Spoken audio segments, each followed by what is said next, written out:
সংবিধান সংশোধন বিল 2024-এর বিরোধিতায় হুইপ জারি তৃণমূলের সব সাংসদকে 11টার মধ্যে সংসদে উপস্থিত থাকতে নির্দেশ দেওয়া হয়েছে। এক দেশ এক ভোটের সমর্থনে সংসদে পেশ হতে পারে বিল। বিরোধিতা করতেই সাংসদদের উপস্থিত হওয়ার হুইপ জারি করা হয়েছে। বিরোধিতা করতেই সকাল 11টার মধ্যে সমস্ত সাংসদদের সংসদে উপস্থিত থাকতে হবে। তৃণমূলের তরফে কিন্তু এমনই নির্দেশ দেওয়া হয়েছে, এক দেশ এক ভোটের সমর্থনে সংসদে বিল পেশ হতে চলেছে, আর সেই বিল পেশের বিরোধিতা করতেই কিন্তু সাংসদদের উপস্থিত থাকার কথা বলা হয়েছে। সংবিধান সংশোধন বিল 2024-এর বিরোধিতায় হুইপ জারি করল তৃণমূল। এই নিয়ে আমরা কথা বলবো। আমাদের সঙ্গে ফোন লাইনে রয়েছেন আমাদের প্রতিনিধি দেবাশিস সেনগুপ্ত। দেবাশিস দা, সংবিধান সংশোধন বিল 2024-এর বিরোধিতায় হুইপ জারি করা হয়েছে তৃণমূলের তরফে। সংসদে উপস্থিত থাকতে হবে সাংসদদের।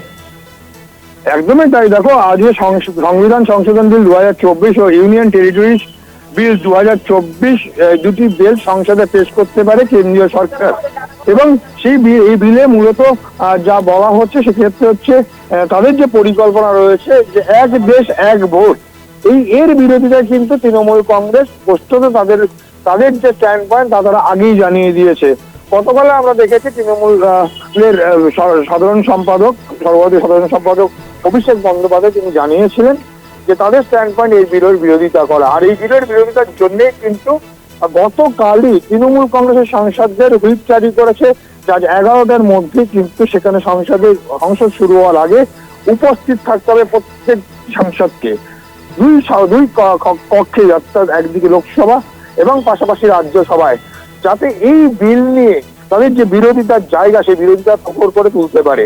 কেবলমাত্র তৃণমূল কংগ্রেস নয়, এই বিরোধিতায় কিন্তু একদিকে যেমন কংগ্রেসও রয়েছে, বিরোধী দলগুলোও কিন্তু রয়েছে। পাশাপাশি জানিয়ে রাখি যে এনডিএ শরিক দল তারাও কিন্তু এই বিরোধিতা করবে, এমনটাই কিন্তু জানা যাচ্ছে।